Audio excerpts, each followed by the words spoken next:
ನೀವ್ ಅಕಸ್ಮಾತ್ ಒಬ್ಬ ನಾರ್ಸಿಸಿಸ್ಟ್ ನ ಡೇಟ್ ಮಾಡ್ತಾ ಇದ್ರೆ ನಿಮ್ ಪ್ರತಿಯೊಂದು ಕಾನ್ವರ್ಸೇಷನ್, ನಿಮ್ ಪ್ರತಿಯೊಂದು moment revolves around their greatness, right? ನೀವ್ ನಿಮ್ ಬಗ್ಗೆ ಏನೋ ಶೇರ್ ಮಾಡಕ್ ಹೋದಾಗ suddenly it feels like you are speaking to a black hole. ಅವ್ರ ಅದ್ರ ಬಗ್ಗೆ ಕೇರ್ ಕೂಡ ಮಾಡ್ದಂಗೆ ಬರೀ ಅಬ್ಸರ್ವ್ ಮಾಡ್ಕೋತಾರೆ. ಮತ್ತೆ ವರ್ಸ್ಟ್ ಪಾರ್ಟ್, ಅವ್ರ ಅದೇ ತರ ಒಂದ್ ಸಿಮಿಲರ್ ಸಿಚುಯೇಷನ್ ಎಕ್ಸ್ಪೀರಿಯನ್ಸ್ ಮಾಡಿದ ಬಗ್ಗೆ ಪದೇ ಪದೇ ಮಾತಾಡಕ್ ಶುರು ಮಾಡ್ಕೋತಾರೆ. Like they make everything about them self. ಬರೀ ಎಲ್ಲಾ ಅಟೆನ್ಷನ್ ಅವ್ರ ಕಡೆ ಎಳ್ಕೊಳ್ಳೋದಲ್ದಲೆ ನಿಮ್ ಸೆಲ್ಫ್ ಎಸ್ಟೀಮ್ ನ ಕೂಡ ಟ್ರೈನ್ ಮಾಡ್ತಾರೆ.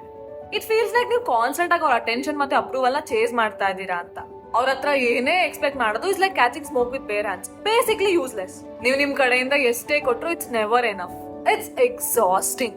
ಯಾಕಂದ್ರೆ ನೀವು ನಿಮ್ ಪೂರಾ ಎನರ್ಜಿನ pouring into someone who has only eyes for themself. ಅವ್ರು ಬರೀ ನಿಮ್ ಹಾರ್ಟ್ ಅಲ್ಲ, ನಿಮ್ ಸ್ಪಿರಿಟ್ ನ ಕೂಡ ಬ್ರೇಕ್ ಮಾಡ್ತಾರೆ.